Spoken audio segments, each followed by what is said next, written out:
Le norme attuative stanno per essere scritte, quindi stiamo aspettando il no paletti al fondo che abbiamo proposto.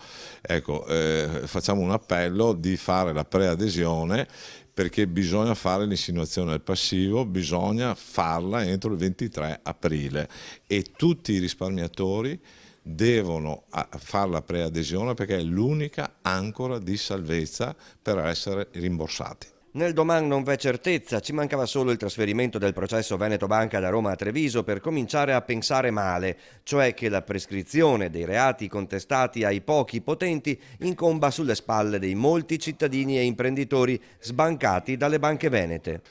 Sicuramente la giustizia lenta non è mai una bella giustizia, anche comunque vada a finire la cosa. Subito dopo Pasqua, il 4 aprile a San Vendemiano, Treviso e il 6 aprile a Mestre, ci saranno 2 incontri pubblici di informazione sulla scrittura in corso in Parlamento delle norme attuative. Intanto ai risparmiatori veneti non resta che tentare almeno di aderire al fondo di ristoro finanziario. Si può fare una preadesione tramite l'associazione che tra l'altro ha una piattaforma che unisce tutte le principali associazioni che hanno aderito a questa nostra proposta e soprattutto chiediamo al legislatore che non vengano messi paletti al fondo, nel senso che la procedura deve essere semplificata.